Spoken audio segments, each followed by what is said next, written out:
Welcome to our channel. শুরু করছি আজকের সেশন। তো গুরুত্বপূর্ণ যে সমস্ত প্রশ্নগুলি আজকের মক টেস্টে আলোচনা করব, তোমরা কিন্তু অবশ্যই মন দিয়ে দেখবে। এখান থেকে কিন্তু প্রশ্ন অবশ্যই পরীক্ষাতে কমন থাকে।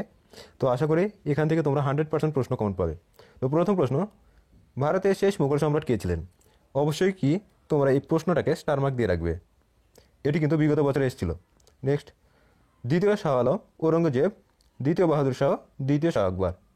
অর্থাৎ ভারতের যে শেষ মুঘল সম্রাট ছিলেন, সঠিক উত্তর অপশান সি, দ্বিতীয় বাহাদুর শাহ। তো খুবই গুরুত্বপূর্ণ একটি প্রশ্ন, এবং আমরা এই সম্পর্কে কি কি প্রশ্ন এক্সামে আসতে পারে এক ঝলকে আমরা কিন্তু দেখে নেব।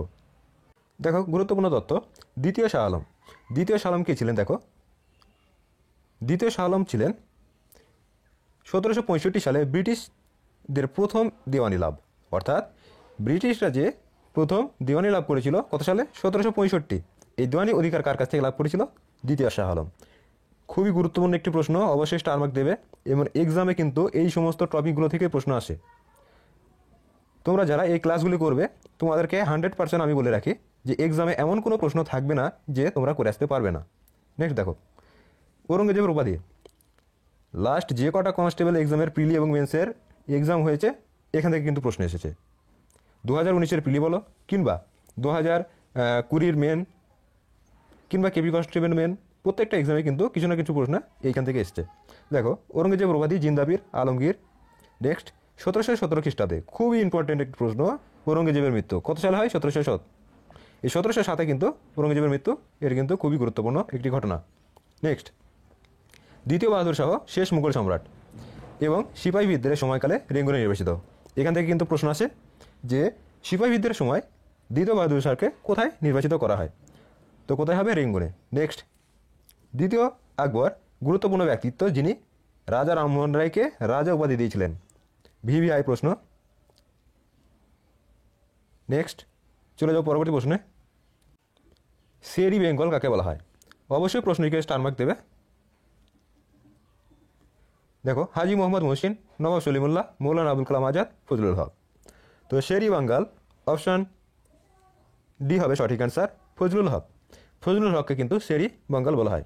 তো এখান থেকে যে সমস্ত প্রশ্নগুলি আসতে পারে আমরা এক ঝলকে দেখে নিই। দেখো, হাজি মোহাম্মদ মহসিন উল্লেখযোগ্য ব্যক্তিত্ব যিনি কি হুগলির ইমামবাড়া স্থাপন করেছিলেন। অবশ্যই স্টার মার্ক দেবে। নেক্সট, সলিমুল্লাহ যিনি 1906 মুসলিম লীগ প্রতিষ্ঠা, বাংলাদেশের রাজধানী ঢাকাতে। অবশ্যই স্টার মার্ক দেবে। নেক্সট, মৌলানা আবুল কালাম আজাদ জাতীয় কংগ্রেসের কনিষ্ঠতম সভাপতি এবং স্বাধীন ভারতের প্রথম শিক্ষামন্ত্রী। খুবই গুরুত্বপূর্ণ, জাতীয় কংগ্রেস থেকে এমন কোনো প্রশ্ন আসেনি, এবং লাস্ট যে কনস্টেবল কেপি কনস্টেবল এক্সাম হয়েছিল সেখানে কিন্তু এটা এসেছে। নেক্সট, ফজলুল হক বাংলার কৃষক প্রজাপার্টির নেতা। তো যে সমস্ত প্রশ্নগুলি আমরা করাচ্ছি এবং এখান থেকে যে সমস্ত গুরুত্বপূর্ণ তথ্য তোমাদেরকে প্রোভাইড করা হচ্ছে, আশা করি এক্সামে এর বাইরে 100% বলতে পারি যে কোনো প্রশ্ন থাকবে না। চলে যাবো নেক্সট প্রশ্নে। 3 দাগের প্রশ্ন, পরবর্তী বৈদিক যুগের বৈশিষ্ট্য কী ছিল? দেখো, বর্ণপ্রথা, জাতিপ্রথা, উপজাতি সাম্রাজ্য এবং খাদ্য সংগ্রহের অনুশীলন। দেখো, বৈদিক যুগের বিভিন্ন উল্লেখযোগ্য ঘটনা ছিল, যেরকম বর্ণপ্রথা এবং জাতিপ্রথা এবং উপজাতি সাম্রাজ্য, খাদ্য সংগ্রহের অনুশীলন, এগুলো কিন্তু ছিল। কিন্তু পরবর্তী বৈদিক যুগে যে বৈশিষ্ট্য সব থেকে বেশি প্রকট পেয়েছিল, অপশন বি সঠিক অ্যান্সার, জাতিপ্রথা। তো এখান থেকে গুরুত্বপূর্ণ যে সমস্ত প্রশ্নগুলি আসতে পারে আমরা একটু দেখে নিই। দেখো, বর্ণ ব্যবস্থা। বর্ণ ব্যবস্থা কি? বৈদিক যুগে যে প্রধান 4টি বর্ণ ছিল, বর্ণাশ্রম, তাকে বলা হচ্ছে কি? বর্ণপ্রথা। দেখো, ব্রহ্মচর্য, গার্হস্থ্য, বানপ্রস্থ এবং সন্ন্যাস, এই 4টি কিন্তু এদের ছিল। এইগুলিকে আমরা একসাথে কি বলি? চতুরাশ্রম। তো চতুরাশ্রমের মধ্যে সর্বশেষ আশ্রম, সেটি কিন্তু সন্ন্যাস। এটি কিন্তু বিগত পরীক্ষায় এসেছিল। নেক্সট, জাতিপ্রথা। জাতিপ্রথা কী? দেখো, জাতিপ্রথা হচ্ছে যেটা পরবর্তী বৈদিক যুগে প্রকটিত হয়েছিল, খুবই ব্রাহ্মণ, ক্ষত্রিয়, বৈশ্য, শূদ্র। তো ব্রাহ্মণরা কী করতো? পূজা অর্চনা কাজ করতো, ক্ষত্রিয়রা যুদ্ধ, এবং বৈশ্যরা কি? কৃষিকাজ ও পশুপালন, শূদ্ররা কি? এই উপরোক্ত 3টি শ্রেণী সেবা করতো। তো এখান থেকে কিন্তু প্রশ্ন আসে। নেক্সট দেখো, খাদ্য ও সংগ্রহের অনুশীলন, প্রধান কাজ ছিল কৃষিকাজ ও পশুপালন। অর্থাৎ এই যে অধিবাসীরা ছিল বৈদিক যুগে, তারা কী করতো? কৃষিকাজ ও পশুপালন, এটা কিন্তু এদের প্রধান জীবিকা ছিল। তো এই গেল বৈদিক যুগে যে সমস্ত গুরুত্বপূর্ণ প্রশ্ন এখান থেকে আসতে পারে। চলে যাব নেক্সট প্রশ্নে। নেক্সট দেখো, কোন মুঘল সম্রাট রঙ্গিল নামে পরিচিত ছিলেন? তো তো খুবই গুরুত্বপূর্ণ প্রশ্ন, প্রত্যেকে স্টার মার্ক দেবে। দেখো, রঙ্গিলা নামের মধ্যে কিন্তু এর অর্থ লুকিয়ে রাখে যে রঙ্গিলা অর্থাৎ আমোদ প্রিয়। তো সঠিক উত্তর হবে কিন্তু অপশন এ, মুহাম্মদ শাহ। তো এই মুহাম্মদ শাহ ছিলেন এমনই এক মোগল সম্রাট যিনি কিনা অত্যন্ত আমোদ প্রমোদ বা বিলাসিতার ক্ষেত্রে কিন্তু এর জীবনযাপন নির্বাহ করেছিলেন। অ্যাকচুয়ালি ইতিহাসে তাকে খুব খারাপ চোখেই দেখা হয়, কারণ তিনি সাম্রাজ্যের পক্ষ থেকে যে দৃষ্টি সেটা কিন্তু সরিয়ে নিয়ে তিনি নিজের আমোদ প্রমোদে কিন্তু ব্যস্ত ছিলেন। তো এখান থেকে যে সমস্ত প্রশ্ন কিন্তু আসতে পারে আমরা এক ঝলকে দেখে নেব। দেখো, মুহাম্মদ শাহ 1719 সালে ফারুক শিয়ারকে কারারুদ্ধ করা হয় এবং পরে আবদুল্লাহ এবং হুসাইন আলীর দ্বারা হত্যা করা হয়। অর্থাৎ ফারুক শিয়ার তিনি যে সম্রাট ছিলেন তাকে কারারুদ্ধ করা হয় এবং এই যে আবদুল্লাহ এবং হুসাইন আলী এই দুজন কি করে, হত্যা করে। এবং অন্য দুইজন দ্রুত মৃত্যুর রোগে থেকে তারা কি, তাদের মৃত্যু হয়। রোগের কারণে তারা মৃত্যু হওয়ার পরে তারা রোশন আক্তারকে কি সম্রাট হিসেবে গ্রহণ করে এবং এই রোশন আক্তারের কি নাম ছিল হচ্ছে মুহাম্মদ শাহ। নেক্সট দেখো, ফারুক শিয়ার কে ছিলেন, দেখো 1717 খ্রিস্টাব্দে ফরমান জারি করেন। খুবই গুরুত্বপূর্ণ প্রশ্ন এবং এক্সামে কিন্তু এই প্রশ্নটি অবশ্যই দিয়ে থাকে। নেক্সট দেখো, এখান থেকে অপর একটি প্রশ্ন কিন্তু এক্সাম আছে যে দস্তক, কোন সম্রাট দস্তক চালু করেন? তো সেটিও কিন্তু এই ফারুক শহরে চালু করেন। এই দস্তক হচ্ছে ব্রিটিশ ইস্ট ইন্ডিয়া কোম্পানিকে বিনা শুল্কে যে বাণিজ্য করার তার কিন্তু ছাড়পত্র। নেক্সট দেখো, বাবর মুঘল সাম্রাজ্যের প্রতিষ্ঠাতা এবং 1526 পানিপথের প্রথম যুদ্ধ। এমন কোনো এক্সাম নেই যে এই যুদ্ধটি আসেনি, ইতিহাসের এমন কোনো পরীক্ষা নেই যে এই প্রশ্নটি আসেনি। তো তোমরা কিন্তু অবশ্যই ভালো করে দেখবে এবং দেখো, প্রথম গোলা বারুদের ব্যবহার, খুবই গুরুত্বপূর্ণ একটি লাইন। প্রথম গোলা বারুদের ব্যবহার কিন্তু হয় এই মোগল যুগের যে প্রথম যুদ্ধ সেটা হচ্ছে 1526 পানিপথের প্রথম যুদ্ধ। এবং এখানে বাবর একটি গুরুত্বপূর্ণ কৌশল ব্যবহার করেছিল, তোমরা যদি জেনে থাকো অবশ্যই কমেন্ট বক্সে লিখবে। গুরুত্বপূর্ণ প্রশ্ন, পুরন্দরের সন্ধি কবে স্বাক্ষরিত হয়? 1738 সালে, 1776, 1756 সাল, 1788 সাল। তো প্রশ্নটিকে অবশ্যই স্টার মার্ক দেবে। এই সন্ধি বা বিভিন্ন চুক্তি এখান থেকে কিন্তু প্রশ্ন আছে। তো দেখো, পুরন্দরের সন্ধি, অপশন বি হবে সঠিক অ্যান্সার। 1776 সালে পুরন্দরের সন্ধি স্বাক্ষরিত হয়। এবার আমরা যে সমস্ত সন্ধিগুলি বিগত বছরগুলিতে এসেছে বা এক্সামে আসার সম্ভাবনা রয়েছে সেই সমস্ত গুরুত্বপূর্ণ সন্ধি আমরা এক ঝলকে দেখে নেব। দেখো, পুরন্দরের সন্ধি 1500 সালে আমরা জানলাম। এবার দেখো, শ্রীরঙ্গপত্তমের সন্ধি কত সালে? 1792, টিপু সুলতান ও ইংরেজদের মধ্যে কিন্তু স্বাক্ষরিত হয়েছিল। নেক্সট, খুবই গুরুত্বপূর্ণ একটি প্রশ্ন, বেসিনের সন্ধি 1802, পেশোয়া, দ্বিতীয় বাজিরাও ও লর্ড ওয়েলেসলির মধ্যে। তারপরে দেখো, দেওগাঁও সন্ধি 1803, ইংরেজ ও সিন্ধিয়া। নেক্সট, অমৃতসর সন্ধি, এটি কিন্তু গুরুত্বপূর্ণ, এক্সামে কিন্তু মাঝে মধ্যে আসে। অমৃতসরের সন্ধি 1809, রঞ্জিত সিং ও লর্ড মিন্টোর দ্রুত চার্লস মেটকাফ। অর্থাৎ চার্লস মেটকাফ, লর্ড মিন্টো এবং রঞ্জিত সিং। নেক্সট দেখো, সগলির সন্ধি, এটাও কিন্তু গুরুত্বপূর্ণ যে সগলির সন্ধি 1816, নেপাল, রাজ অমর সিংহ থাপা ও ইস্ট ইন্ডিয়া কোম্পানির মধ্যে কিন্তু স্বাক্ষরিত হয়েছিল। তারপর দেখো, গোয়ালিয়র সন্ধি 1817, দৌলত রাও সিন্ধিয়া ও ইংরেজ। নেক্সট, ইয়ান্দাবুর সন্ধি, এটি কিন্তু গুরুত্বপূর্ণ, এটি কিন্তু এক্সামে আসে। ইয়ান্দাবুর সন্ধি 1826, বোম্বরাজ বোধপায়া ও ইংরেজ east India company. Next, Lahore চুক্তি 1846, ইংরেজ ও শিখ। গন্ডমার্কের সন্ধি, এটি কিন্তু গুরুত্বপূর্ণ, গন্ডমার্কের সন্ধি 1879, লর্ড লিটন ও ইয়াকুব খা। লখনৌ চুক্তি খুবই গুরুত্বপূর্ণ, লখনৌ চুক্তি 1916, কংগ্রেস ও মুসলিম লীগ। এই মর্মে একটি ঘটনা তোমরা জেনে রেখো যে কোন চুক্তির ফলে কংগ্রেস ও মুসলিম লীগ যে নরমপন্থী চরমপন্থী এর ভাগ হয়ে যায়, সেই কংগ্রেসের সাথেই কিন্তু মুসলিম লীগ এবং কংগ্রেস এই দুটি এক হয়ে যায় আবার পুনরায়। নেক্সট দেখো, রাওয়ালপিন্ডি সন্ধি 1919, আমির আসমান ও উল্লাহ ও ইংরেজদের মধ্যে। গান্ধী আয়রন চুক্তি 1931, এটি কিন্তু এক্সামে আসে। তো এই গেল গুরুত্বপূর্ণ সন্ধি। এই গুরুত্বপূর্ণ সন্ধিগুলি কিন্তু তোমরা এক ঝলকে দেখে নেবে, এক্সামে কিন্তু এখান থেকে 100% প্রশ্ন কমন থাকে। বিগত বছরের তোমরা কোশ্চেন পেপার উঠালে কিন্তু তোমরা দেখতে পাবে যে এইগুলি থেকে কিন্তু প্রশ্ন এসেছে। নেক্সট দেখো, ভারতের ম্যাকিয়াভেলি কাকে বলা হয়? অবশ্যই স্টার মার্ক দেবে, এটি বিগত বছরের প্রশ্ন, বিগত বছরের কোশ্চেন পেপার থেকে কিন্তু এটি নেওয়া হয়েছে।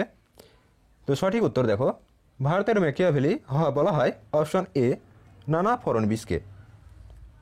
তো এনাকে অপর একটি নামেও কিন্তু ডাকা হয়, যে মারাঠা জাতির চাণক্য।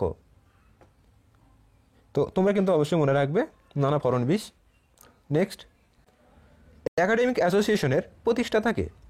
খুবই গুরুত্বপূর্ণ প্রশ্ন, অবশ্যই স্টার মার্ক দেবে, এটি কিন্তু বিগত বছরের এক্সামে এসছে।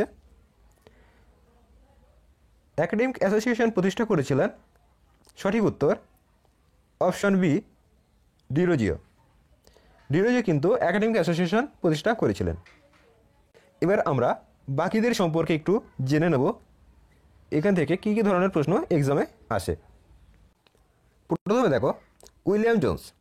উইলিয়াম জোন্স এমন কোনো এক্সাম নেই যে এই প্রশ্নটি আসেনি, কেন্দ্র কিংবা রাজ্য প্রত্যেকটি এক্সামের ক্ষেত্রেই দেখো এই প্রশ্নটি হচ্ছে গুরুত্বপূর্ণ একটি প্রশ্ন। উইলিয়াম জোন্স 1784 খ্রিস্টাব্দে এসআইটিক সোসাইটি প্রতিষ্ঠা করেন। তো খুবই গুরুত্বপূর্ণ প্রশ্ন, এক্সামে কিন্তু এটি বিগত বছরগুলোতে কোশ্চেন পেপার ওঠালেই তোমরা কিন্তু দেখতে পাবে যে কতবার এই প্রশ্নটি এসেছে।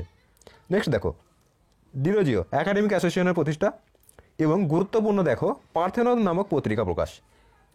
ডিরোজিওর একটি পত্রিকা যেটা কিনা পার্থেনন নামক পত্রিকা, এটা একাডেমিক অ্যাসোসিয়েশন এইখান থেকে কিন্তু প্রকাশিত হতো। এবং হ্যাঁ, এখানে একটা জিনিস মনে রাখবে, এই যে একাডেমিক অ্যাসোসিয়েশন ডিরোজিও প্রতিষ্ঠা করেছিলেন, এর যে মুখপত্র তার নাম কি? এটিও কিন্তু এক্সামে আসে, যে এর যে মুখপত্র ছিল সেটি হচ্ছে এথেনিয়াম। কি? এথেনিয়াম। এথেনিয়াম ছিল একাডেমিক অ্যাসোসিয়েশনের মুখপত্র। চলো নেক্সট, রাজা রামমোহন রায় হিন্দু কলেজ প্রতিষ্ঠা, গৌড়ীয় ব্যাকরণ রচনা, সতীদাহ প্রথা রোধে মুখ্য ভূমিকা পালন করেন। অর্থাৎ রাজা রামমোহন রায় যে হিন্দু কলেজ প্রতিষ্ঠা করেছিলেন এবং ইনার সাথে অনেকে ছিলেন, যেরকম ডেভিড হেয়ার, রাধাকান্ত দেব প্রমুখ কিন্তু ছিলেন। তো দেখো, সবথেকে গুরুত্বপূর্ণ সতীদাহ প্রথা রোধে কিন্তু মুখ্য ভূমিকা তিনি পালন করেছিলেন। Next, David Hare Patoldanga academy প্রতিষ্ঠা করেছিলেন। ডেভিড হেয়ার পটলডাঙ্গা একাডেমি প্রতিষ্ঠা করেছিলেন, খুবই গুরুত্বপূর্ণ। তো এখান থেকে কিন্তু প্রশ্ন আসলে তোমরা অবশ্যই কমন পাবে, 100% বলে রাখি। নেক্সট, পরবর্তী প্রশ্নে চলে যাব। গুরুত্বপূর্ণ একটি প্রশ্ন, শুদ্ধি আন্দোলনের প্রবর্তককে? তো যেগুলি প্রশ্ন কিন্তু করানো হচ্ছে, কোনো না কোনো এক্সামে কিন্তু এই প্রশ্নগুলি আসা। তো তোমরা কিন্তু অবশ্যই মন দিয়ে ক্লাসটি যদি করো, এক্সামে কিন্তু কোনো প্রশ্নই কি তোমাদের হাত থেকে ছুটবে না। তো দেখো, শুদ্ধি আন্দোলনের প্রবর্তককে? স্বামী দয়ানন্দ সরস্বতী, রাজা রামমোহন রায়, ডিরোজিও, স্বামী বিবেকানন্দ। সঠিক উত্তর অপশন এ স্বামী দয়ানন্দ সরস্বতী, তিনি কিন্তু শুদ্ধি আন্দোলনের প্রবর্তন করেন। তো স্বামী দয়ানন্দ সরস্বতী ইনি কিন্তু অপর একটি গুরুত্বপূর্ণ প্রতিষ্ঠা করেছিলেন, তিনি কি? আর্য সমাজ। এই আর্য সমাজের প্রতিষ্ঠা কে করেছিলেন? স্বামী দয়ানন্দ সরস্বতী। রাজা রামমোহন সম্পর্কে আমরা জানলাম, ডিরোজি সম্পর্কে জেনেছি, এবং স্বামী বিবেকানন্দ। দেখো, স্বামী বিবেকানন্দ তার গুরুত্বপূর্ণ উল্লেখযোগ্য কৃতিত্ব হচ্ছে কি? হাওড়ার বেলুড় মঠ। কত সালে? দেখো, 1897 সালে, অর্থাৎ 1897 তিনি কি বেলুড় মঠ স্থাপন করেছিলেন। এবং তার ঠিক 4 বছর আগে, অর্থাৎ 1893 তিনি কিন্তু শিকাগো শহরে তার যে বিশ্ব ধর্ম সম্মেলন, এই সম্পর্কে কিন্তু তিনি বক্তৃতা দিয়েছিলেন। তো গুরুত্বপূর্ণ তথ্য তোমরা এখান থেকে জানতে পারলে, আশা করি অবশ্যই তোমরা মনে রাখতে পারবে। চলে যাব নেক্সট প্রশ্নে। নেক্সট প্রশ্ন, ইন্ডিয়ান ন্যাশনাল ইউনিয়নের প্রতিষ্ঠাতাকে? তো দেখো, ইন্ডিয়ান ন্যাশনাল ইউনিয়ন, ইউনিয়ন মানে কি? কংগ্রেস। তো ইন্ডিয়ান ন্যাশনাল ইউনিয়ন অর্থাৎ যে ভারতের যে জাতীয় কংগ্রেস, তার প্রতিষ্ঠাতা কে ছিলেন? John Morley, Edwin Montagu, Allan Octavian Hume, উপরে কোনোটি নয়। তো সঠিক উত্তর option C Allan Octavian Hume. তো কত সালে প্রতিষ্ঠা করেছিলেন? দেখো, 1885, 1885। এবং এর যে প্রথম সভাপতি কে ছিলেন? তো প্রথম সভাপতি ছিলেন WC ব্যানার্জি। এই WC ব্যানার্জি কিন্তু এর প্রথম সভাপতি ছিলেন, বা উমেশচন্দ্র বন্দ্যোপাধ্যায়, এটি কিন্তু লাস্ট কেপি কনস্টেবলের কিন্তু মেন এক্সামে এসেছিল। তো প্রত্যেকে মনে রাখবে। নেক্সট দেখো, 11 দাগের প্রশ্ন, ভারতের উত্তরতম স্থানের নাম কি? তো এই টপিকটা থেকে কিন্তু প্রশ্ন অবশ্যই কমন থাকে, যে উত্তর, দক্ষিণ, পূর্ব, পশ্চিম, এই প্রত্যেকটা বিন্দু কিন্তু এক্সামে আসে। তো দেখো, ভারতের উত্তরতম স্থানের নাম কি? তো উত্তরতম স্থান অপশন সি হবে সঠিক অ্যান্সার, ইন্দ্রাকল।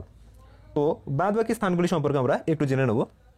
দেখো, কিবিথু ভারতের পূর্বতম বিন্দু, এটি কিন্তু অরুণাচল প্রদেশে অবস্থিত।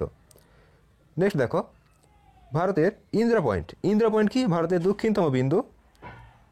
তারপরে দেখো ইন্দ্রকল ভারতের উত্তরতম বিন্দু। নেক্সট গুহার মোটর ভারতের পশ্চিমতম বিন্দু। তো আমরা ভারতের যে উত্তর, দক্ষিণ, পূর্ব, পশ্চিম 4টি বিন্দু সম্পর্কে কিন্তু জানতে পারলাম। চলে যাবো নেক্সট প্রশ্নে। নেক্সট দেখো হার্ট অফ ইন্ডিয়া বা ভারতের হৃদয় কাকে বলা হয়? কর্ণাটক, রাজস্থান, উত্তরপ্রদেশ, মধ্যপ্রদেশ। তো সঠিক উত্তর অপশন ডি, মধ্যপ্রদেশ। মধ্যপ্রদেশকে কি ভারতের হার্ট বা হৃদয় বলা হয়। তো বাদ বাকি যে সমস্ত রাজ্য রয়েছে এগুলি সম্পর্কে আমরা জেনে নেব। তো কর্ণাটককে কী বলা হয়? ভারতের কফিনগর এবং সিলিকন ভ্যালি। কর্ণাটকের যে রাজধানী বেঙ্গালুরু তাকে কী বলি আমরা? সিলিকন ভ্যালি এবং কফিনগর। নেক্সট দেখো রাজস্থান ভারতের শুষ্ক স্থান এবং থর মরুভূমি। নেক্সট উত্তরপ্রদেশ, খুবই গুরুত্বপূর্ণ, ভারতের চিনির পাত্র। কোন রাজ্যকে বলা হয়? উত্তরপ্রদেশ। নেক্সট চলে যাব পরের প্রশ্নে। ভারতের সর্বোচ্চ মালভূমির নাম কি? ছোটনাগপুর, লাদাখ, পামির, বাঘেলখন্ড। সঠিক উত্তর অপশন বি, লাদাখ মালভূমি। তো এখান থেকে গুরুত্বপূর্ণ যে প্রশ্নটি আসে সেটি হচ্ছে দেখো পৃথিবীর সর্বোচ্চ মালভূমি। তো পৃথিবীর যদি সর্বোচ্চ মালভূমি বলে সেখানে কিন্তু অবসান হবে কি? পামির মালভূমি, কারণ পামির মালভূমিকে পৃথিবীর ছাদ বলা হয়। তো খুবই গুরুত্বপূর্ণ প্রশ্ন এটি, অবশ্যই স্টার মার্ক দেবে। চলে যাবো নেক্সট প্রশ্নে। নেক্সট দেখো হীরাকুদ বাঁধ, খুবই গুরুত্বপূর্ণ প্রশ্ন, অবশ্যই স্টার মার্ক দেবে। কোন নদীর তীরে অবস্থিত? তো হীরাকুদ বাঁধ দেখো গঙ্গা, মহানদী, যমুনা, কংসবতী। তো খুবই গুরুত্বপূর্ণ প্রশ্ন, হীরাকুদ বাঁধ অবস্থিত অপশন বি, মহানদীর উপর। নেক্সট আমরা গুরুত্বপূর্ণ কিছু নদী বাঁধ সম্পর্কে দেখে নেব। দেখো রিহান্দ বাঁধ কোথায়? গোবিন্দ বল্লভ সাগরে অবস্থিত। তারপরে গোবিন্দ সাগর, এটা হচ্ছে শতদ্র নদীতে কিন্তু অবস্থিত। নেক্সট খুবই গুরুত্বপূর্ণ, এটি কিন্তু এক্সামে আসে, যে গান্ধী সাগর বাঁধ কোথায় অবস্থিত? চম্বল নদীতে। নেক্সট রানা প্রতাপ সাগর চম্বল নদীতে, জওহর সাগর চম্বল নদীতে, নাগার্জুন, এটি কিন্তু খুবই গুরুত্বপূর্ণ ভিভিআই প্রশ্ন, যে নাগার্জুন সাগর কৃষ্ণা নদীতে অবস্থিত। নেক্সট ফারাক্কাবাদ গঙ্গা নদীতে। তো এই গেল গুরুত্বপূর্ণ নদীবাদ সম্পর্কে। তো এখান থেকে কিন্তু প্রশ্ন আসলে তোমরা অবশ্যই কমন পাবে। নেক্সট কোন নদীর বদ্বীপকে দক্ষিণ ভারতের শস্যাগার বলা হয়? খুবই গুরুত্বপূর্ণ একটি প্রশ্ন। দেখো কাবেরী, গঙ্গা, যমুনা, ভাগীরথী। তো দক্ষিণ ভারতের শস্যাগার বলা হতে অবশ্যই কি দক্ষিণ ভারতের কোনো নদী হবে? তো অপশন এ কিন্তু সঠিক অ্যান্সার, কাবেরী নদী। এই কাবেরী নদীর বদ্বীপকে কিন্তু দক্ষিণ ভারতের শস্যাগার বলা হয়। নেক্সট দেখো কাকুরপাড়া পারমাণবিক কেন্দ্র কোন শহরের কাছে অবস্থিত?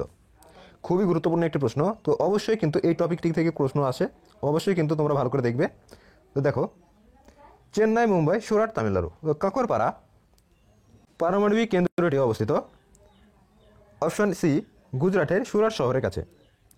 তো কোন কোন পারমাণবিক বিদ্যুৎ কেন্দ্র কোন কোন রাজ্য বা শহরের কাছে অবস্থিত? তো আমরা একটু এক ঝলকে দেখে নেব। দেখো তারাপুর পারমাণবিক কেন্দ্র, এই তারাপুর এটি কোথায় অবস্থিত? দেখো এই পারমাণবিক বিদ্যুৎ কেন্দ্রটি অবস্থিত মহারাষ্ট্রের তারাপুরে। মহারাষ্ট্রের তারাপুর শহরে কিন্তু অবস্থিত। নেক্সট দেখো মাদ্রাজ পারমাণবিক বিদ্যুৎ কেন্দ্র হচ্ছে তামিলনাড়ুর কালপক্কম, অর্থাৎ তামিলনাড়ুর কালপক্কম শহরে কিন্তু অবস্থিত। তো এটি কিন্তু অবশ্যই স্টার মার্ক দেবে। এই কালপক্কম এটি কিন্তু এক্সামে বিগত বছরগুলিতে কিন্তু অনেকবার দেখা গেছে।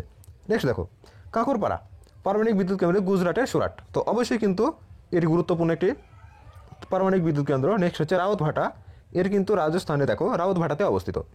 নেক্সট কৈগা, খুবই গুরুত্বপূর্ণ কৈগা হচ্ছে কর্ণাটকের কৈগাতে অবস্থিত।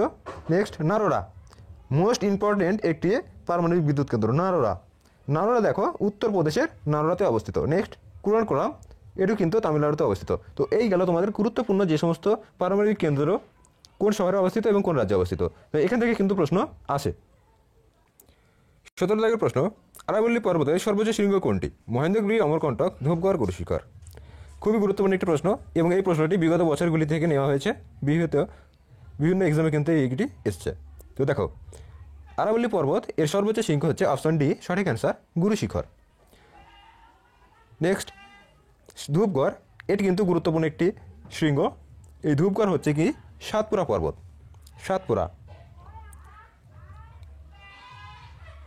এই সাতপুরা পর্বতের শৃঙ্গ কি? ধূপ।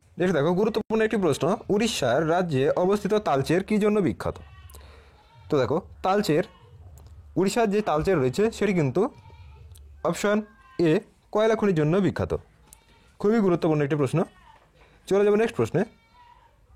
19 টাকার প্রশ্ন, আরসোলার হৃৎপিণ্ডে কটি প্রকোষ্ঠ থাকে? 9টি, 15টি, 12টি নাকি 13টি? সঠিক উত্তর অপশন ডি 13টি। আরসোলার হৃৎপিণ্ডে কিন্তু 13টি প্রকোষ্ঠ থাকে। চলে যাব নেক্সট প্রশ্নে, পারমাণবিক সংখ্যা বা পারমাণবিক ক্রমাঙ্ক কাকে বলা হয়? তো সঠিক অ্যান্সার দেখো, কোনো মৌলের যখন প্রোটন সংখ্যা থাকে তখন আমরা কি বলি? সেটাকে পারমাণবিক ক্রমাঙ্ক বা পারমাণবিক সংখ্যা। তো অপশন বি হবে সঠিক অ্যান্সার। এবং এই প্রোটন আর যে নিউট্রন এর যোগফলকে আমরা কি বলি? ভর সংখ্যা। তো এটি কিন্তু তোমরা অবশ্যই মনে রাখবে। চলে যাবো নেক্সট প্রশ্নে। তো খড়িত পদার্থের ভাণ্ডারকে বলা হয়, তো খড়িত পদার্থের ভাণ্ডার যেটি হয় সেটি হচ্ছে কি? Option A Golgi body. একে খড়িত পদার্থের ভাণ্ডার এই জন্য বলা হয় যে সমস্ত আমাদের উৎসেচকগুলি খড়িত হয় সেগুলি প্রধানত এই গলগি বডি বা হরমোন কিন্তু এই গলগি বডি থেকেই খড়িত হয়, তাই এটিকে বলা হচ্ছে খড়িত পদার্থের ভাণ্ডার। নেক্সট খুবই গুরুত্বপূর্ণ একটি টপিক এই ভিটামিন টপিক থেকে কিন্তু প্রশ্ন আসে। কোন ভিটামিনের অভাবে কোন রোগ বা কোন ভিটামিনের রাসায়নিক নাম কি? এখানে কিন্তু প্রশ্ন অবশ্যই এক্সামে থাকে। তো দেখো, ভিটামিন সি এর রাসায়নিক নাম কি? অবশ্যই স্টার মার্ক দেবে। তো ভিটামিন সি এর রাসায়নিক নাম হলো অপশন সি সঠিক অ্যান্সার অ্যাসকর্বিক অ্যাসিড। দেখো, টোকোফেরল কি? Vitamin E. থায়ামিন হচ্ছে ভিটামিন B1 এবং নিয়াসিন হচ্ছে ভিটামিন B3-র রাসায়নিক নাম। তো এই গেল তোমাদের ভিটামিনের সম্পূর্ণ তথ্য। চলে যাব নেক্সট প্রশ্নে। দেখো, গুরুত্বপূর্ণ প্রশ্ন, কোন ভিটামিনের অভাবে মানবদেহে অস্টিওমালাইসিয়া রোগ হয়? খুবই গুরুত্বপূর্ণ প্রশ্ন। এখান থেকে দুটি প্রশ্ন কিন্তু অবশ্যই আসে, যে বড়দের অস্টিওমালাইসিয়া এবং ছোটদের রিকেট কোন ভিটামিনের অভাবে হয়? তো এই দুটি কিন্তু একই ভিটামিনের অভাবে হয়। তো সঠিক উত্তর অপশন ডি, অর্থাৎ ভিটামিন ডি। এই ভিটামিন ডি এর অভাবে ছোটদের রিকেট এবং বড়দের অস্টিওমালাইসিয়া এই রোগটি কিন্তু হয়। আচ্ছা, এর মর্মে তোমরা দেখে নাও, ভিটামিন এ এর অভাবে কি? রাতকানা, বির অভাবে বেরিবেরি এবং সির অভাবে কিন্তু রিকেট। তো প্রত্যেকে কিন্তু এটা মনে রাখবে। এক্সামে কিন্তু এইখান থেকে প্রশ্ন 100% কমন থাকে। তো এক্সামে তোমাদের প্রশ্ন নিয়ে কোনো টেনশন থাকবে না আশা করি। তোমরা যারা এই চ্যানেলে নিয়মিত ক্লাস করবে তোমরা কিন্তু প্রত্যেকটা প্রশ্নই কিন্তু সঠিক অ্যান্সার করে আসতে পারবে, এটুকুই বলে রাখি। নেক্সট দেখো, নিম্নের কোনটি সহভুজি নয়? সহভুজি নয়, খুব ভালো করে কিন্তু এই জায়গাটা খেয়াল রাখবে। এই প্রশ্নগুলো কিন্তু ডাব্লিউবিপি কিংবা অন্যান্য এক্সামের ক্ষেত্রে কিন্তু খুবই প্রিয় কোশ্চেন। এই যে নিম্নের কোনটি সহভুজি নয়, এটাকে বলা হয় নজরে ভুল, যেটাকে আমি বলি। তো তোমাদের দেখার জন্য কিন্তু এই প্রশ্নগুলি ভুল হয়ে থাকে। তো অবশ্যই কিন্তু লক্ষ্য রাখবে যে নিম্নের কোনটি সহভোজী নয়, অর্থাৎ পরভোজী। তো পরভোজী আমরা কাকে বলি? যারা কি নিজের খাদ্য নিজে তৈরি করতে পারে না বা অন্য কিছুকে ভক্ষণ করে বা অন্য কিছুকে খেয়ে তারা কি জীবন চালায়। তো এখানে দেখো, সবুজ উদ্ভিদ অবশ্যই এর কি সালোক সংশ্লেষ করতে পারে, শৈবাল এরাও পারে, ফার্ন এরাও কিন্তু সালোক সংশ্লেষ করতে পারে। কিন্তু দেখো, ছত্রাক কি? ছত্রাক হচ্ছে সঠিক অ্যান্সার। এই ছত্রাক কিন্তু নিজের খাবার নিজে তৈরি করতে পারে না, অর্থাৎ পরভোজী। তো খুবই ইম্পর্টেন্ট একটি প্রশ্ন, এটা কিন্তু স্টার মার্ক দিয়ে রাখবে। চলে যাবো নেক্সট প্রশ্নে। আজকের শেষ প্রশ্ন, পারদ থার্মোমিটার কে আবিষ্কার করেন? Anders Celsius, Isaac Newton, Gabriel Fahrenheit, James Watt. তো দেখো, থার্মোমিটার অর্থাৎ যেটা উষ্ণতা মাপতে আমরা ব্যবহার করি, তো সেটা কোনো পদার্থের বা কোনো মানবদেহের যে কোনো কি উষ্ণতার ক্ষেত্রে কিন্তু থার্মোমিটার আমরা ব্যবহার করে থাকি। তো সঠিক উত্তর অপশন সি, গ্যাব্রিয়েল ফারেনহাইট, তিনি কিন্তু থার্মোমিটার আবিষ্কার করেছিলেন। তো এই গেল তোমাদের গুরুত্বপূর্ণ প্রশ্নোত্তর। ভিডিওটি ভালো লাগলে অবশ্যই বন্ধুদের মাঝে শেয়ার করবে এবং চ্যানেলে নতুন হলে অবশ্যই চ্যানেলটিকে সাবস্ক্রাইব করবে, কারণ তোমাদের গুরুত্বপূর্ণ কিন্তু পরীক্ষার প্রস্তুতি নিয়মিত কিন্তু এই চ্যানেলে করানো হবে। আর যারা বিগত মক টেস্ট পর্বগুলি এখনও দেখোনি, চটপট কিন্তু মক টেস্ট পর্বগুলি দেখে নেবে, কারণ এক্সামে যেহেতু তোমাদের হাতে আর কয়েকটা দিন সময় রয়েছে, তো খুব দ্রুত ক্লাসগুলি রিভিশন করে নিলে কিন্তু তোমরা অবশ্যই কিন্তু অনেক আসছে প্রশ্ন কিন্তু এখান থেকে কমন পাবে। দেখা হচ্ছে পরের ভিডিওতে।